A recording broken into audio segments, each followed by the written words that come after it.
Welcome back to the Elijah Rising podcast. Today we have a bonus episode, and I'm joined today by Frankie Mazzapica, one of our good friends. You lead a church called Celebration Church of the Woodlands, and we've known you for about 5 years. And our story begins probably whenever I died on your stage. Yeah, and it's so funny because your listeners are like, oh, that's a figure of speech. No. No, you died. So we will share that story today. We love to do these bonus episodes kind of around some of the backstory of Elijah Rising, things that happened, not necessarily behind the scenes, but just things that you wouldn't, the public may not get a chance to hear. Yeah. The real life stories of life in ministry. Life in ministry. This is what you get. Yeah, so many people want to be in the ministry until they find out what's going on. Yeah. And they're like, no, I don't know. I don't know. We joke that the Elijah Rising book is going to be called Demons and Sinkholes, which is a whole nother story, but there's all of, yes, exactly, ministry life. So why don't you tell us from your perspective, the day you died, how we got to know each other? Yeah. Okay. So let me start there. I was in my kitchen and I opened up my laptop. I was having lunch. I saw on the Fox News page, which is my splash page, it says Elijah Rising stops Canadian company from bringing robots to open up a sex robot brothel. And I'm like, what in the world? And so then I find out that you're in Houston, okay? And we're in the Woodlands, and so that's, what do we? You walk across the railroad tracks and you're in Houston, right? And so I'm like, okay, I got to reach out. So I call you guys up, and we talk over the phone. We ended up meeting. And I was like, why don't you come to our church? And we're going to just raise a whole bunch of money for Elijah Rising. Bless you guys, because I'm like, anyone who just shut down a robot brothel, which is the weirdest thing I've ever heard, we want to bless you guys. And so we had 2 services. And so we bring you on the stage, and there was a round table, and I was sitting on one side, you were sitting on the other. And I said, okay, Micah, introduce yourself. Wait a minute. I have to back up because I don't remember anything about this event, but my husband was there and he tells me some of these things. So we had only met one time. That's right. So we didn't really know each other. No. I think we showed up to interview you. Yeah. And then, it was a real quick interview. It was. And you wanted to make sure, come to the facility, see the safe home. Are you guys legit? Or was that just who are you guys? And so I remember we brought a team with us to interview you. And so it was real quick. It was. We were just bang, bang. Yeah. And I think we introduced ourselves to each other. It felt very professional, right? It was just kind of like boom. And then I was like, okay, see you next month, Sunday, the whatever it was. Yeah. And so when you came, I would guess I'd call, my relationship with you and David acquaintances, I suppose. Yeah. And so I said, hey, Micah, go ahead and introduce yourself to the church. And my goodness. So you said, well, first of all, I want to say thank you for inviting. And then you dragged out that word, inviting. And all of a sudden I look at you and your eyes, I've never seen this in my life. It's like the life went away and your eyes just rolled back in the back of your mouth. I mean, not in the back of your mouth. They just rolled backwards. Yeah. And you started slipping out of the stool. And I was like, oh my goodness. And so the only thing that came to my mind was, okay, she's having a seizure. Okay. And so I went around and I caught you because you were slipping out of the stool. Yeah, you're welcome. So, I lay you down on the ground, and I don't know much about seizures, but what I do know is that they know what's happening around them, but they can't stop what's happening to them, right? And so I just said, hey, Micah, relax.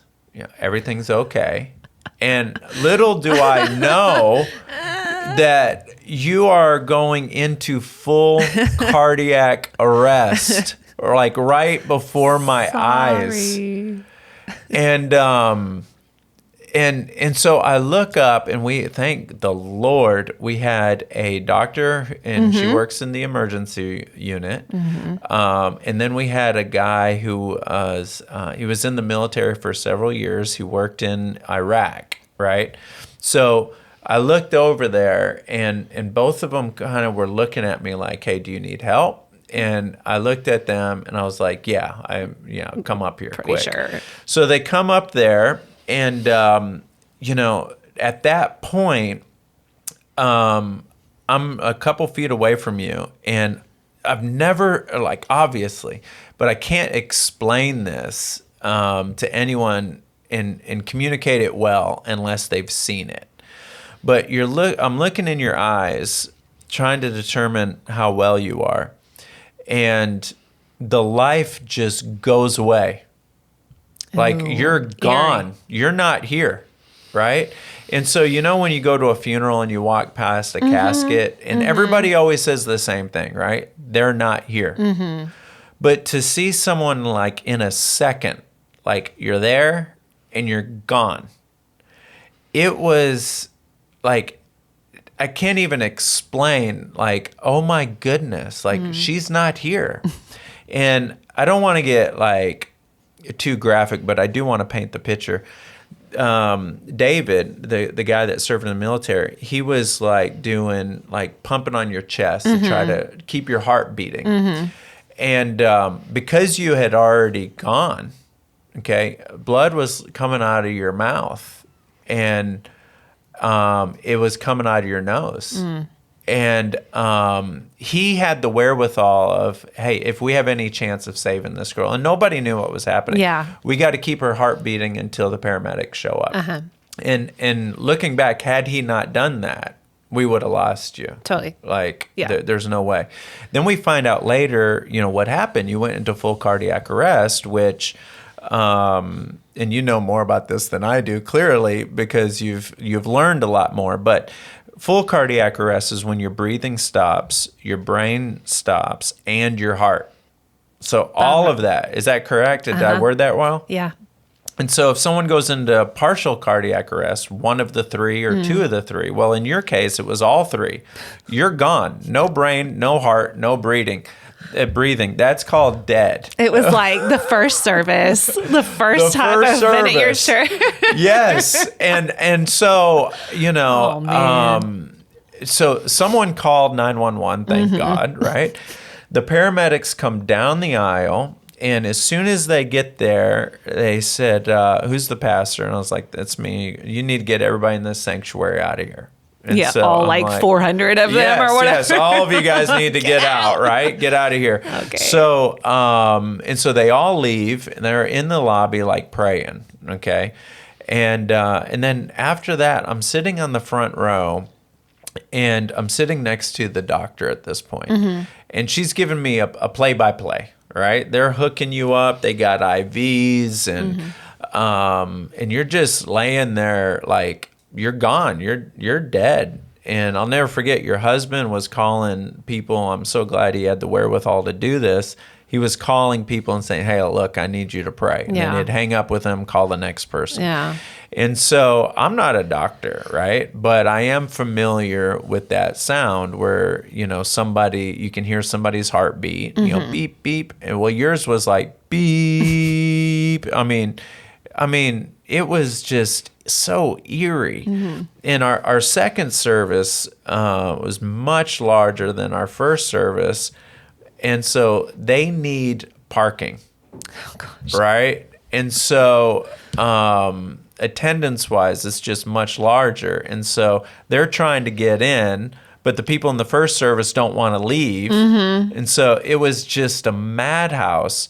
I didn't know what was happening out there, but I could have, I was kind of thinking about it. And so about 15 minutes went by, and I remember watching the paramedics say, okay, it's time to pack up. And So they start packing up, and they had like IVs in you and stuff like that. And they started taking out. The last thing that they were going to take off is what was keeping your heart rate. I'm telling them how your heart was doing. The machine that was going beep, right? And so they had packed up everything, and then all of a sudden it starts going beep, beep, beep. And so I look at the doctor next to me, and she looks back at me, and we're like big-eyed. We're like, oh my goodness, like what's going on here? And so I heard one of the paramedics say, okay, we got a heartbeat. And so they throw you on the gurney, and they throw the blanket around you, but it's not over your head, right? So everybody knows, okay, even if you're not a doctor, if it goes over the head, it's over, right? Not good. And so we're like, okay, it's not over her head. And so they start pushing you out. And so the doctor sat next to me and said, look, we got a long road ahead of us because just because she's breathing, her brain is not working, and her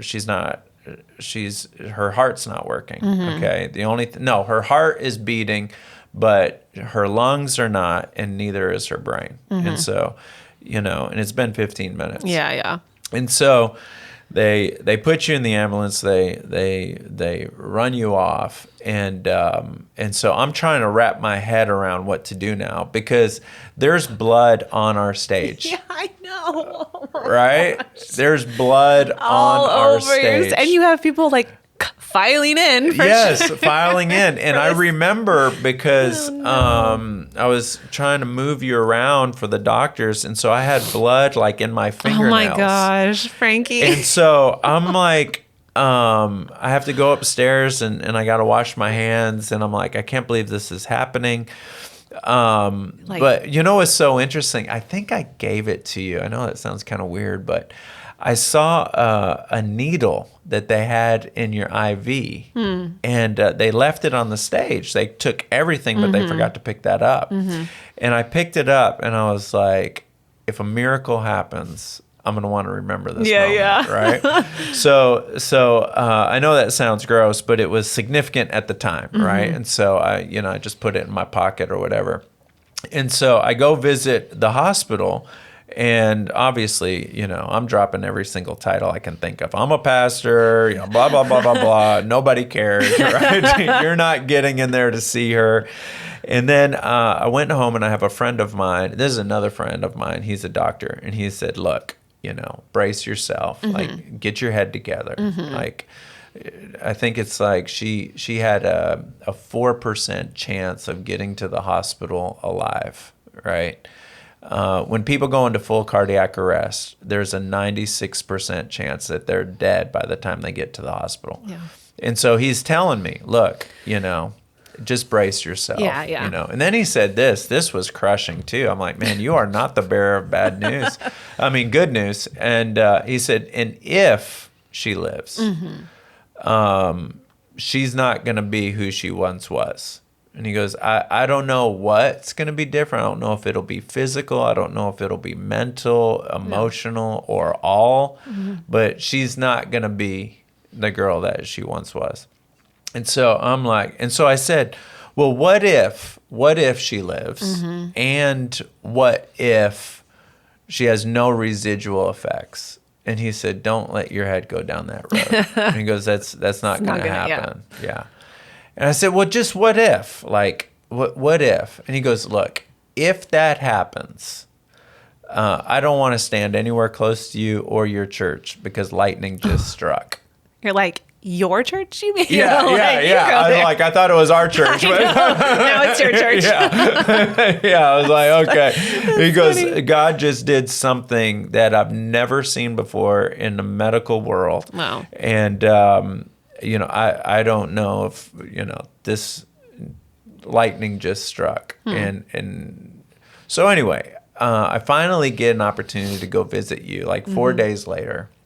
I walk into your hospital room, and I've talked about this so many times when I travel around the country or whatever. I walk in, David's in there. He's in a chippy mood. My husband. Yeah, your husband, David. He's in there. He's in a chippy mood. He's happy. I look at you. You're in your bed eating pudding. pudding. And you looked at me, and I'll never forget what you said. You go, I'm really sorry I messed up your service, dude. And I was like, she just called me dude. That's like, the most awesome thing I've ever heard in my life. Happening? And I'm looking at you, and I'm like, what in the world is happening?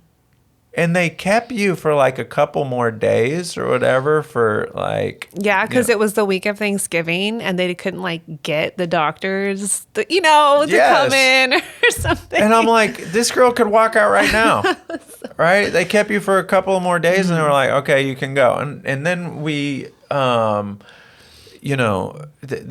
said, there's no reason for this. You don't have it in your family tree. Yeah. You're healthy. You're strong. You're young.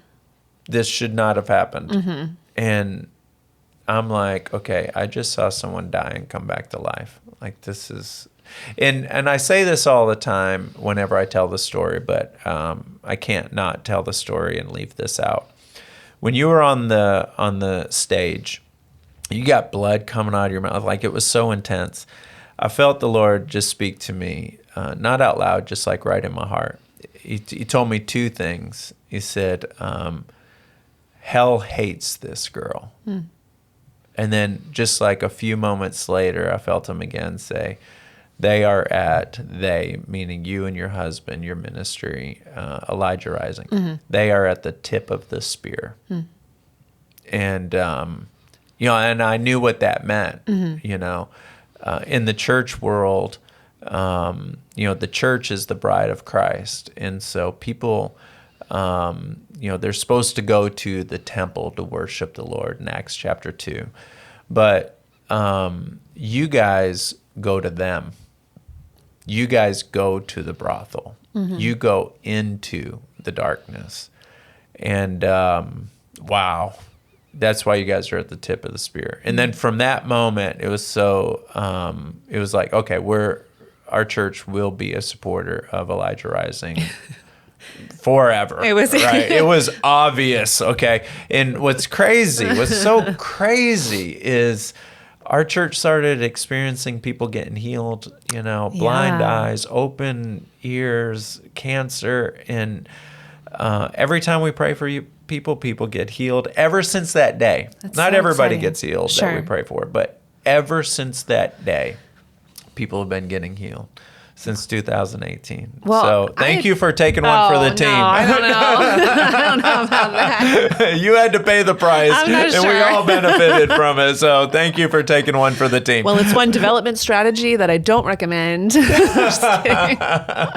Nobody volunteers. Hey, I'll die. Oh my gosh. And it's like, you were like, okay, well, it could either go either way. You're like, okay, I never want to see that girl again. Right. Or you're like, okay, now we are together. We're together forever now. Forever. I mean, we're going to be old and raising our kids and giving our ministry to our kids if they want it. But we will be partners forever. And I have seen, we didn't know you too well before that, right? But I have seen the trajectory of Celebration Church and just the incredible testimonies that have been coming out. I mean, I've sat there in the chair when someone's blind eyes were open, and I'm like, "You were there. What is that? happening? Oh This isn't the Woodlands. Yes. It's been really exciting to watch, and I just think that y'all, your church, y'all have really paid the price in that. There's not a lot of people who would have stayed there and believed for a miracle, who would have believed for healing and been like, okay, I'm not going to give up. And then invited us back, like that is the real test. What's so funny is I think attendance wise, they were in the lobby, they were standing in the parking lot. Everybody wants to see the dead girl that came back, It was so good. They were like, I prayed for you. And actually when I remember, I think it was the first time I came back and spoke with you. Some gentleman came up and shook my hand. He was like, hi, I'm Bob, or whatever his name was. And he's like, I'm a CSI cleanup guy, and I cleaned up all the blood on this stage after you died. Oh my goodness. I was like, wow, thanks to, nice I forgot about you. that. We had to bring in professional cleaners. Yeah. He was like, I just had the stuff in my car I was like, okay, well, that's a little wacky, you know? We're not going to go there. Yeah. But Thank you for your service. Like, who walks around with that stuff in their trunk? I know. It was so, like the way that the Lord had orchestrated it, because even the doctor and the military guy, I mean, they weren't even they were like, we weren't even going to come this morning. No, they don't even go to the first service. Right. And they're like, something compelled me to, they had these different situations that happened. Yeah. If they weren't there, you wouldn't be here. It'd be a different story. Yeah. Oh, yeah. For sure. Yeah. And so, and this is such a testimony too of, I didn't do anything, right? But it was the people around me who prayed. Yeah. And just to tie it in, like you've written several books. One of them has been on the power of God to see signs, wonders, miracles. But then your most recent book has been about prayer. Yes. So Ignite Your Life, 14 Things That Happen When You Pray. And I talk about this whole situation in that book. It might have been in the first book, Your Divine Invitation. I don't know. But I've told this story in so many churches I can't even count. Because you're right. The people in the first service, they didn't leave. They stayed in the lobby, in the hallways praying. Yeah. And so, that whole incident, I think that's what we call it, right? The incident. That whole incident changed so many people's lives. It changed like you said, changed the trajectory of our church, but nobody is ever the same after that.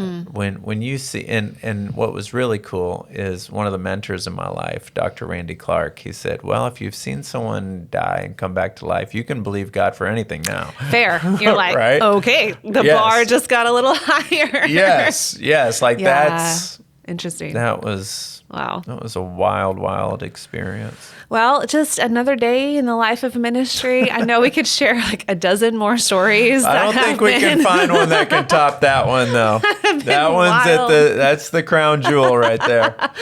I love it. And I'm believing that the Lord is going to give us more testimonies that maybe don't have us so close to the center. Maybe we can be from the periphery. Right? You know? That's right. Like, let someone else. Let's have some testimonies that, where it's not you or me, right? Right. Well, I've loved just kind of recapping. We haven't shared this on the Elijah Rising platform at all. There's so much more to the story that the Lord, the nuance of how the Lord did that. But all the credibility goes to Jesus. Because yes. I'm so glad we did this because I don't think I've talked about it on stages before and or in front of the camera. You have.